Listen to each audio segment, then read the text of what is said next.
Bonjour à vous qui aimez les psys et qui ne le saviez pas. Alors aujourd'hui, je vous présente une vidéo avec Patricia Vallet, que vous commencez à connaître, qui est donc docteur en psychanalyse, formatrice à l'IRTS de Montpellier. Et nous allons donc vous présenter une vidéo qui va s'appeler Enfance, interdit et éducation, donc qui fait partie de l'onglet Enfance de la chaîne Psycho pour tous. Alors donc Patricia, pour présenter la psychanalyse, pourquoi est-ce que tu as choisi un thème sur les enfants difficiles ? Alors j'ai trouvé que c'était un thème d'actualité. En tout cas, moi ça me tracasse. Et la première chose que je voudrais dire, c'est que pour moi, les enfants difficiles, bien sûr, ça concerne leurs parents. Et souvent, les parents se sentent en difficulté, voire culpabilisés, quand leurs enfants sont considérés comme infernales ou insupportables. Je trouve qu'on parle aussi beaucoup d'enfants hyperactifs aujourd'hui. Ça m'intrigue et ça m'intéresse aussi beaucoup, ces appellations neuves. Qu'est-ce que ça veut dire aussi après qu'on va les soigner à la Ritaline, etc. Pour moi, ça pose des vraies questions sur l'éducation des enfants, qui pour moi concerne tout le monde, parce que justement, j'ai eu cette idée de travailler cette situation avec toi, parce qu'il y a un enfant sur la place de mon village, qui est une place où on n'a pas le droit de jouer au ballon, qui joue au ballon, qui envoie le ballon chez moi, et ensuite il passe la barrière de chez moi pour venir le chercher dans mon jardin. Voilà, donc la transgression, et ça commence comme ça, et je pense que voilà, ça me concerne autant que les parents finalement, cette histoire. Et la façon dont les enfants vont se situer dans notre société, ça nous concerne tout le temps. Toute notre vie, on va rencontrer des adultes qui ont été des enfants plus ou moins limités dans leur désir de toute puissance, on va le dire comme ça. Et donc je pense que c'est très important de travailler ensemble à comprendre les enjeux de l'éducation, et surtout dans cette période de confinement où les parents sont en grande difficulté, je trouve. J'aimerais bien travailler à contribuer à ce soutien à la parentalité, sur lequel tu travailles aussi beaucoup, je sais. Autour de moi, j'ai des enseignants qui me disent que vraiment le rapport aux parents est très très différent d'avant. Voilà. Et nous, on va pouvoir rencontrer des parents qui justement viennent nous voir en nous disant il faut faire quelque chose pour mon enfant parce que il est difficile à l'école, mais enfin bon, les instituts ils exagèrent toujours. Voilà. Souvent ça s'énonce comme ça, c'est-à-dire on vient nous amener un enfant problème. Et le parent là-dedans, c'est comme s'il n'était pas vraiment concerné finalement. C'est les instituts qui sont embarrassés avec lui, mais voilà, nous, je pense que notre travail, ça va être de justement pouvoir travailler avec ses parents, à considérer que oui, les instituts peut-être leur conviennent pas, mais on travaille tous avec les enfants et que eux aussi, ils sont pour quelque chose, donc on peut travailler ensemble. Voilà, donc de renouer un travail commun. Ça me paraît le premier point important. Alors, pas vraiment concerné ou complètement concerné d'ailleurs, parce que moi je trouve que, j'ai l'impression qu'il y a un problème d'ego très fort, c'est-à-dire qu'à partir du moment où on vient réprimander, entre guillemets, ou signifier que l'enfant a fait quelque chose de pas bien, le parent le prend pour lui-même. C'est ça. Et donc il y a une identification, un mélange entre « je suis mon enfant ». C'est ça, exactement. Et par contre, sa responsabilité parentale, il ne la situe pas forcément, c'est très flou, quoi. Il se sent agressé finalement par le discours des profs ou des instits, et il ne se sent pas forcément... il voit pas en quoi ça le concerne finalement, il se sent culpabilisé, agressé, mais pas forcément pris en compte finalement dans ce travail du commun. Donc le premier point pour moi, à partir de là, ça va être de travailler qu'est-ce que c'est qu'un enfant. Alors là, bon, tu sais que ma perspective est surtout psychanalytique, mais je pense que là, comme sur tous les sujets, il faut plusieurs entrées. Et moi, j'utilise vraiment des apports variés, et notamment l'éducation familiale, qui est un courant de recherche actuel qui vient de la Belgique et du Canada. C'est pour moi un support. Donc ce sont des chercheurs qui ont étudié des cohortes d'enfants pendant une trentaine d'années par rapport aux modes éducatifs parentaux, et qui ont vu qu'est-ce que ça donnait, ces modes éducatifs, pour l'éducation des enfants et leur insertion socio-professionnelle ultérieure, etc. Donc c'est un courant assez pragmatique qui observe les comportements. Et leur hypothèse, c'est que les besoins de l'enfant, ce ne sont pas seulement des besoins primaires, j'allais dire, oui, un enfant, il faut lui donner à manger, le nourrir, donner un lit, un logement, c'est déjà pas mal. Mais ça ne suffit pas, voilà. Et ils ont proposé la grille de 12 besoins Et je trouve intéressant de travailler avec les parents à repérer quels sont les besoins relationnels de l'enfant. Voilà, au-delà des besoins évidents qu'ils connaissent, qu'ils peuvent énoncer eux-mêmes, et bien conscientiser que par exemple, l'enfant a d'abord des besoins affectifs. L'enfant, déjà quand il naît, il ne peut devenir un enfant que grâce aux premières figures d'attachement. Donc l'enfant a besoin d'attachement. Dès le départ de sa vie, il a besoin d'un attachement sécure, régulier, suffisamment tranquille aussi. Et là, les premières figures d'attachement, donc souvent les parents, mais ça peut être aussi la dame de la crèche, etc. Enfin voilà, il ne faut pas confondre les fonctions parentales finalement et les parents. C'est là où je dis que tout le monde est concerné par ces fonctions parentales, mais les besoins de l'enfant peuvent être assouvis par d'autres personnes que les parents. Donc les besoins affectifs, c'est tout à fait capital. L'enfant, il a besoin de sécurité, de continuité, de réassurance. Et ça, c'est vraiment la base de la construction de l'identité de l'enfant. Ensuite, il a des besoins cognitifs, et ça c'est important, je trouve aussi que les parents prennent conscience que les connaissances, c'est indispensable pour l'enfant, et c'est dans ce sens qu'ils vont pouvoir valoriser l'école, parce qu'à l'école, voilà, on va travailler des connaissances et des savoirs, mais aussi des savoir-faire et des savoir-être. C'est aussi à l'école qu'on va apprendre des techniques, qu'on va apprendre à faire usage de son corps, qu'on va apprendre par le sport, par des activités manuelles, par la musique, etc. On va apprendre vraiment aussi des tas de savoir-faire. Et puis on va apprendre aussi des savoir-être.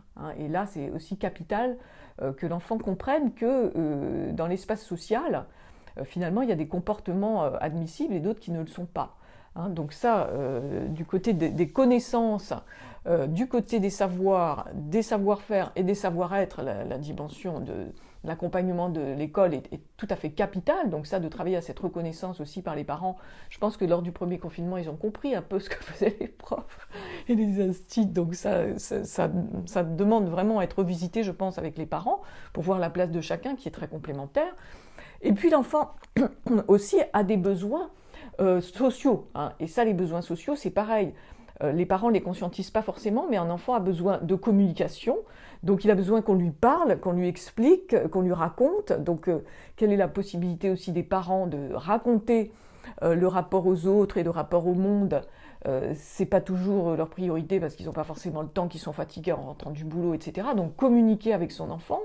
L'enfant, il a besoin aussi d'autres enfants autour de lui, et d'autres enfants, mais aussi d'autres personnes de tous âges. Et plus il y aura une pluralité de rencontres, plus l'enfant va se nourrir finalement de ces contacts, par rapport aussi à la rencontre d'autres cultures, d'autres façons de penser, d'autres représentations.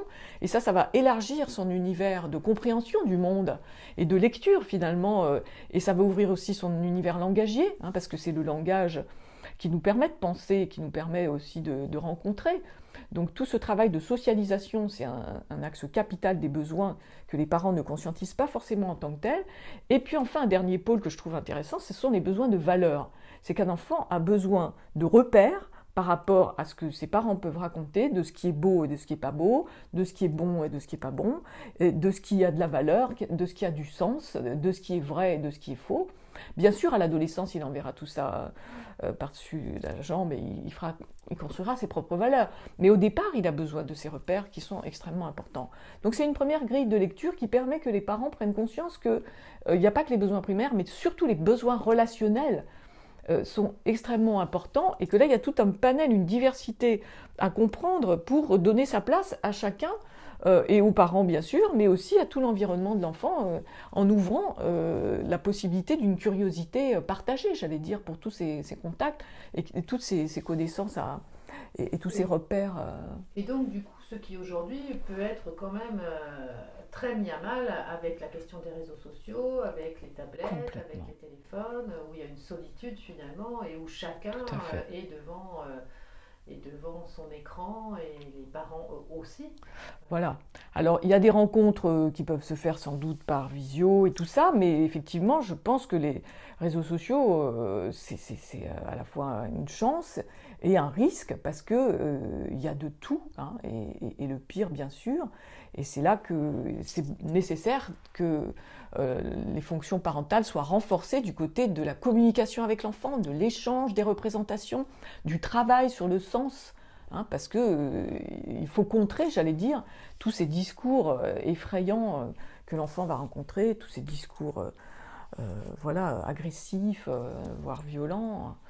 Et bon, voilà, je pense que là, il y a tout un travail de communication à faire et d'échange avec l'enfant.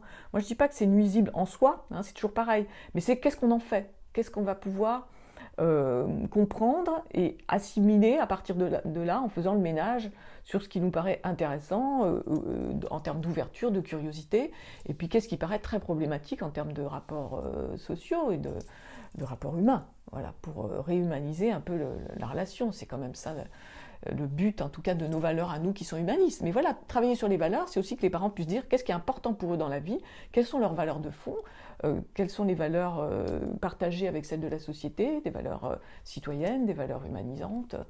C'est tout ça qui est important de parler avec l'enfant et même des jeunes enfants. Hein, tous les débats philosophiques, la discussion à visée philosophique, qui est une spécialité maintenant de certains philosophes, elle peut se faire à la maternelle. Donc on se dit souvent qu'on ne peut pas discuter avec les enfants. Or, on peut discuter de choses très importantes en termes d'essentiel, d'existentiel et de valeurs. Et je trouve que c'est capital de recentrer les débats là-dessus avec les enfants comme les parents. D'ailleurs, il y a donc la Fondation CEF qui intervient dans les écoles pour faire des ateliers philo avec les enfants et effectivement ceux dès la maternelle. Exactement. Et les parents peuvent rebondir, je pense, là-dessus vraiment, en tout cas qu'on les aide à se positionner et à échanger avec leurs enfants sur tout ça, ça me paraît très important. Ok, alors au niveau des 12 besoins, donc on les mettra dans les commentaires de manière à ne pas prendre trop de temps au niveau de la vidéo. Il y a d'autres types de besoins, hein, dont vous avez peut-être déjà aussi entendu parler, qui sont plus ou moins nombreux, hein, au niveau de la pyramide de Maslow et d'autres approches aussi. Hein, donc, mais en tout cas, par rapport aux 12 besoins, on les mettra dans les commentaires. Et donc, ensuite, tu voulais parler de la fonction parentale, maternelle, oui. Paternelle. Voilà. Donc, pour bien préciser effectivement que ces fonctions maternelles et paternelles ne sont pas que le privilège des parents, j'allais dire, ou en tout cas qui peuvent être aidés par des fervents supporters que nous sommes, hein, des professionnels, mais aussi de tous les liens sociaux finalement que les parents peuvent rencontrer, hein, de tous leurs amis, de tous les gens du village, voilà, de se faire une représentation un peu systémique, j'allais dire, de ces fonctions parentales, et pour clarifier qu'effectivement un enfant il a besoin à la fois des fonctions maternelles, du côté de la sécurité, de la continuité et de la mise en sens finalement de tout ce qu'il vit au niveau de ses affects, hein, et c'est là que vraiment la fonction maternelle a été élaborée aussi du côté de la psychanalyse par rapport à cette fonction de la personne qui va aider l'enfant à transformer ses affects pour les conscientiser en termes de sentiments, hein, et pour légitimer les sentiments, pour explorer avec l'enfant ce qu'il ressent et donner sens à ce qu'il ressent, et puis pour travailler aussi avec l'enfant sur ses affects difficiles, sur ses angoisses, sur ses terreurs, etc. Et là, la fonction maternelle est du côté de la fonction détoxicante, comme dit Bion, c'est-à-dire que la mère, elle a un travail à faire pour aider l'enfant à tenir compte en même temps de ce qui l'envahit, hein, à comprendre que c'est pas anormal, hein, qu'il y a des élans comme ça de destructivité aussi qui peuvent l'habiter, ou des terreurs nocturnes, etc. Et pour parler avec l'enfant, la fonction de parole, elle est absolument capitale. C'est peut-être la fonction parentale la plus importante, j'allais dire, hein. Donc tout ça, et du côté du care, on parle beaucoup du care aujourd'hui, hein, c'est du côté du prendre soin. Pas seulement prendre soin corporellement, mais prendre soin de la relation avec l'enfant et de tout ce travail de parole qui va permettre à l'enfant d'articuler, j'allais dire, ses affects inconscients avec ses ressentis conscients, ses sentiments, ses émotions, pour légitimer finalement aussi ses émotions comme des points de repère par rapport à sa propre construction, hein. Il peut s'appuyer aussi sur ses émotions pour savoir ce qui lui plaît, ce qui lui plaît pas, et à partir de là pour parler, hein, de sa rencontre avec la culture, avec l'éducation, sur ce versant-là. Et puis la fonction paternelle, qui est aussi un registre extrêmement important et qui n'est pas réservé au père, et là encore qu'il faut parler, je pense, beaucoup avec les parents, notamment dans les familles monoparentales aussi, où quand il y a un père tout seul, il peut exercer des fonctions maternelles, quand il y a une mère seule, elle peut exercer des fonctions paternelles. En tout cas, la fonction paternelle, c'est une fonction repère absolument capitale, notamment du côté des interdits, hein. Et les interdits, la fonction limitante est une fonction parentale aussi extrêmement importante, hein. Je dirais que c'est aussi capital que la fonction du care. Il y a vraiment ces deux pôles, hein. La fonction limitante, c'est vraiment que l'enfant petit à petit prenne conscience qu'il n'est pas le roi du monde, qu'il n'y en a pas que pour lui, hein, et qu'il faut qu'il apprenne la frustration, il faut qu'il accepte non, il ne peut pas tout savoir, il ne peut pas tout comprendre, il ne peut pas tout avoir, et que ça, c'est le travail d'une vie. Et je pense que la psychanalyse, elle aide beaucoup à travailler ce rapport à la perte. Et je trouve qu'on est dans une société qui n'aide pas beaucoup, qui justement leurre par ses médias, par ses publicités, par ses réseaux sociaux, etc., leurre beaucoup la personne sur le moi, et je suis le plus puissant et j'ai tout et donc je suis heureux. On est vraiment dans l'illusion, hein, de ce personnage construit, dans ce faux self, disent certains psychanalystes. Le faux self, c'est une fausse personnalité en fait qu'on encourage par ces discours-là. Et tout le travail éducatif, c'est d'apprendre à l'enfant que non, on n'est pas dans le tout et le trop et le moi, mais qu'il faut apprendre à se limiter par rapport à ses envies, par rapport à sa jouissance, par rapport à ses besoins aussi. On ne peut pas tout avoir. Il faut apprendre à attendre, c'est aussi dans le rapport au temps. Il faut apprendre que l'autre n'est pas comme moi et que donc l'altérité est à la fois insupportable bien sûr, mais aussi une richesse, et travailler ce rapport entre haine et amour pour les conjoindre, j'allais dire, hein, et en même temps aider l'enfant à conscientiser, comme je disais, certains élans destructeurs ou son agressivité, sa violence envers autrui, et en même temps accepter cette différence peu à peu comme inéluctable et comme faisant partie de sa vie. Il faut apprendre l'altérité, il faut acquiescer à l'altérité, et c'est un travail qui a à voir aussi avec la mort, je pense, c'est accepter la limite. Notre vie a une limite, voilà. Nous ne vivons pas dans le sans limite, et c'est le leurre de notre société que d'encourager un peu cette représentation illusoire. Donc je pense que la fonction paternelle, c'est ça, c'est apprendre l'interdit, c'est apprendre la perte, et c'est absolument capital. Et quand je reprends notre exemple, là, la mère, elle a finalement l'illusion que l'interdit, ça va agacer son enfant, ou que les interdits, c'est nuisible à l'enfant. Il me semble que là, on peut travailler en tout cas sa représentation de l'interdit pour que ce ne soit pas négatif sur un versant, oh là là, ces instits, mais non, mais qu'est-ce qu'ils veulent, on ne va pas tout interdire à notre enfant quand même. Ben non, si pas je lui dis tout. non, il va plus m'aimer, ou voilà, il m'aimera moins si je lui mets des limites. Et effectivement, avec le développement du numérique, et où on a l'illusion qu'on a accès à tout, ça ne va pas du tout dans le sens dont tu parles, et du coup, de plus en plus aussi de personnes font des burn-out, à mon avis, et sont en souffrance au travail, parce qu'ils ont l'impression justement d'une toute-puissance, et qui n'ont plus de limites, et à un moment donné, se confronter à notre humanitude, et au fait qu'à un moment donné, on ne pourra pas tout lire, tout faire, tout voir, même si on zappe avec la télécommande toutes les 1000 chaînes qu'on peut avoir sur notre parabole, à un moment donné, on a toujours, une heure fait toujours une heure, la lecture d'un livre, on prend toujours le même temps pour ça, et c'est compliqué. Ouais. Et on parle beaucoup de burn-out parental aujourd'hui, et oui, ça m'amène juste aussi à rajouter que parfois, les parents, dans le souci de répondre aux besoins de l'enfant, justement, ils vont un peu... Se nier, oui, et puis mal comprendre cette notion de fonction parentale. C'est-à-dire, ils vont interpréter le besoin de l'enfant comme il faut servir l'enfant à tous les niveaux. Et non pas, il a aussi besoin de cadre, besoin de repères, parce que ça fait partie des besoins très importants, des besoins sociaux. L'enfant, il a besoin d'être limité pour donner la place à autrui, hein. Ma liberté s'arrête où commence celle de l'autre. En quelque sorte, il faut qu'il acquiesce à cette idée, et c'est pas qu'une idée, c'est un travail psychique très important, hein. Et c'est là où il y a tout un travail d'accompagnement à faire qui nous concerne tous, quoi, hein. Alors, je prenais un exemple aussi issu de la communication non violente, on en a un petit peu parlé. Mais c'est vrai qu'il y a des enfants qui sont tellement infernales que les parents ne savent plus comment s'y prendre et n'arrivent plus à parler avec l'enfant. Et j'aimais bien cette idée de travailler aussi avec son corps. Quand on veut parler à l'enfant, parfois, voilà, il faut aller dans sa chambre. Alors, on va filmer. Voilà, vas-y, prends le micro. Voilà, il faut aller dans la chambre, fermer la porte de la chambre, et puis peut-être se mettre à sa portée en s'asseyant au lieu de rester debout. Et là, on peut peut-être entrer en dialogue avec l'enfant et lui demander, alors qu'est-ce qu'on va faire pour que ça change? Qu'est-ce qu'on peut faire? Et c'est l'enfant qui a la parole.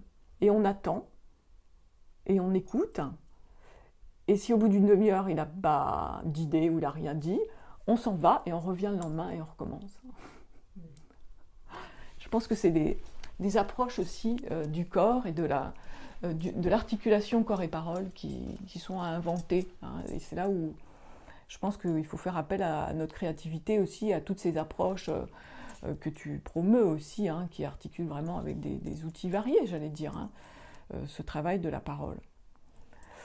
Voilà, et puis ce que nous apprend aussi la psychanalyse, si tu veux, par rapport à ces besoins de l'enfant, c'est que les besoins s'articulent toujours avec la demande et le désir. C'est-à-dire que l'enfant, il va toujours demander.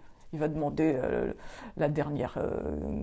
le dernier smartphone, la dernière paire de Nike, etc. Il est dans une demande infinie.